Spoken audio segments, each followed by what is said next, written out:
first video of a long series on the history of the plant we all love so very much. I will be bringing y'all a video a week on the story of cannabis, such as when the plant started and when it was discovered, up until the modern day. I'm hoping to teach you a lot, while I also learn a lot along the way. And please don't forget to like and subscribe and comment on this video if you learn anything or even enjoy the video.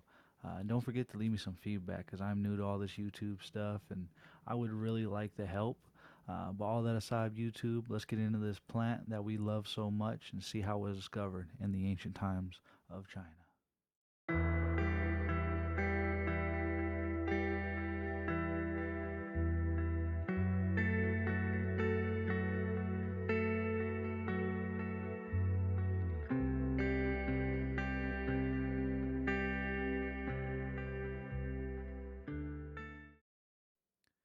The history of cannabis is not a complex one. The medicinal properties of the cannabis plant has been known for millennia.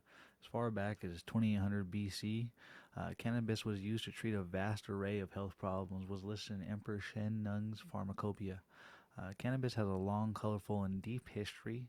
The use of cannabis originated in Central Asia or Western China. Cannabis has been used for its alleged healing properties for millennia. The first documented case of its use dated back to 2800 BC, when it was listed in Emperor Shen Nun's Pharmacopoeia, who was regarded as the father of Chinese medicine, by the way. Therapeutic indications of cannabis are mentioned in the texts of the Indian Hindus, Assyrians, Greeks, and Romans. These texts reported cannabis to treat a vast array of different health problems, including arthritis, depression, anemorrhea, inflammation, pain, lack of appetite, and asthma. In the Hindu legends holds that Shiva, the supreme godhead of many sects, was given the title the Lord of Bang because the cannabis plant was her favorite food. Crazy enough. The ancient Hindus thought the medicinal benefits of the cannabis were explained by pleasing the gods such as Shiva. Ancient Hindu texts attribute the onset of fever with the hot breath of the gods, who were angered by the afflicted person's behavior. Crazy, right? Using cannabis in religious rites appeased the gods and hence reduced the fever. Of course, recent scientific evidence provides an alternate explanation, of course. THC acts as the hypothalamus to reduce body temperature. So basically, THC is reducing the temperature of the body. It has nothing to do with that. But it does make for a very interesting way that the ancients thought about how cannabis and these plants that we have on this earth really affected us. Don't you think? It's such a crazy thing to think about. That this is what we are coming to with religion, and how it all comes in together with how our Mother Earth is.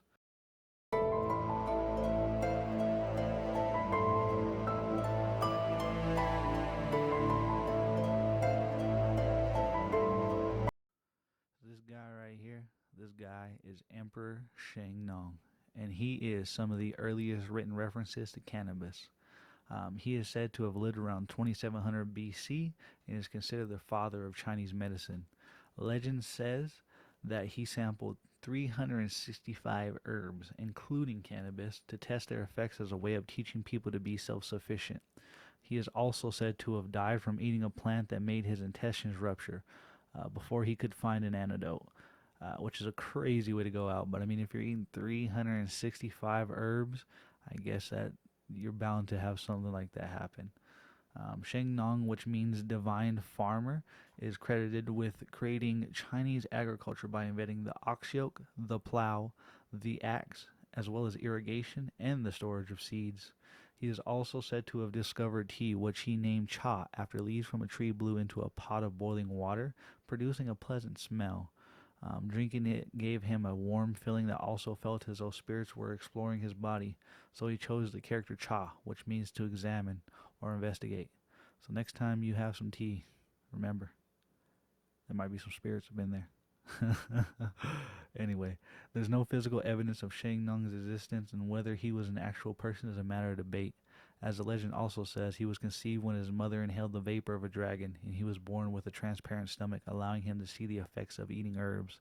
And that's where we get that that Q there, the man with the transparent stomach. Which is imagine just being able to see your guts. I don't think that'd be great. Uh, our knowledge of Shang Nong comes from writings that date back to around 50 BC that are based on oral tradition. These were eventually compiled into the Shang Nong Ben Kao Jing. I hope I pronounced that right. Some 2,000 years after Shang Nong is said to have lived, which translates roughly to the Divine Emperor's Book of Herbs.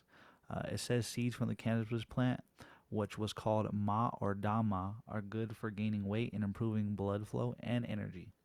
But eating too much, Shingnong warned, may make one behold ghosts and frenetically run about. Cannabis was still mainly used as a textile and food source, but burial cairns found in modern day Western China that date back to around 2700, or excuse me, 2500 BC had ash residue that tested positive for THC. Of course, this is what we would know today as cannabis sativa. So it's kind of crazy, even back then they were experimenting. I mean, who knows how long it really was, because who knows if this guy was real. But they we've been experimenting with stuff for quite some time now. It's crazy to think. And I'm sure we're gonna keep experimenting in the near future here. Let's continue.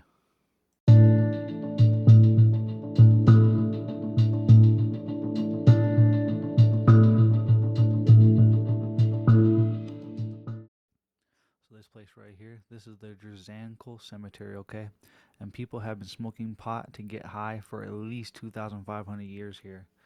Chinese archaeologists found signs that they studied the char on a set of wooden bones from an ancient cemetery in western China, which is this one right here. And the findings are some of the earliest evidence of cannabis use as a drug, which is crazy. We've been doing it for that long. Mark Merlin, a botany professor at the University of Hawaii at Manoa who reviewed the study published in Science Advances, said this. We've known that cannabis is one of the oldest cultivated plants in East Asia, primarily for making oil and hemp. Now we know the ancients also valued the plant for its psychoactive properties, which, I mean, you know, we blame them? I mean, we do too. So, the set of 10 wooden braziers come from 8 tombs at the ancient Drzanko Cemetery on the Pamir Plateau in what is now China's Xinjiang region. Hopefully, I said that right. Researchers found chemical evidence of cannabis in residue of 9 of the braziers, which held small stones that were apparently heated and used to burn the plants. Yemin Yang, an archaeologist at the University of Chinese Academy of Sciences and a co-author of the study, says the location of those artifacts suggests cannabis smoke was being used during funeral rituals, possibly to communicate with the nature of spirits or deceased people, accompanied by music. So this was more of like, um, I believe how Native Americans do it. That like this is a spiritual type thing for them, which is crazy. I mean, it's crazy how cannabis is connected to a lot of spiritualness, in all of us. Let's continue. The Premier Plateau was a key trade area in antiquity that was the locus of very long distance exchanges for a very long time, says J.H.D. Alpoim Guidis, an archaeobotanist with the Scripps Institution of Oceanography, who focuses on China but was not involved in this study. Horses were brought to China around the second millennium BC, and so were wheat, barley, foxtail, broom, corn, millet.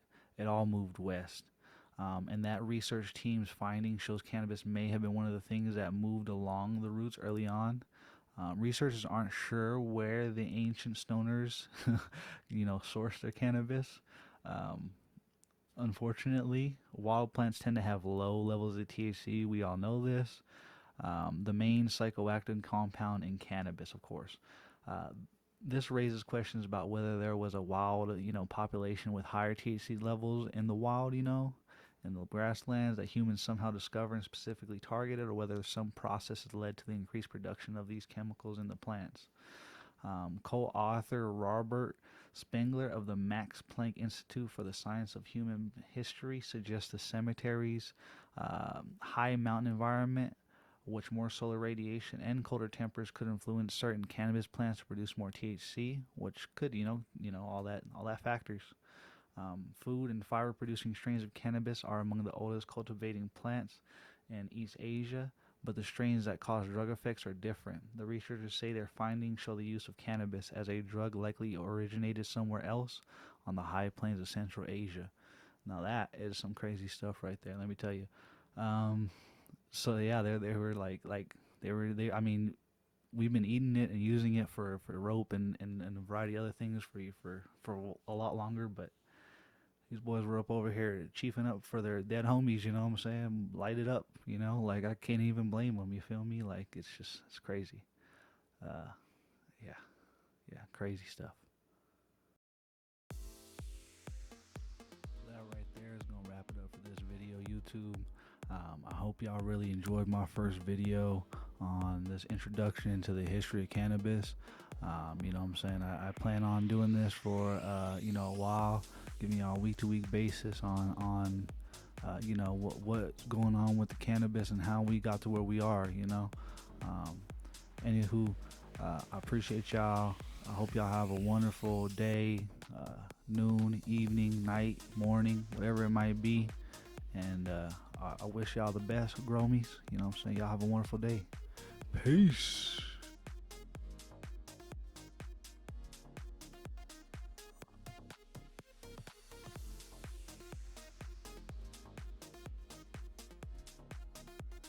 Oh, and link in the description for my grow diaries if y'all want to check out what I'm growing right now. Hit me up, gromies. Peace.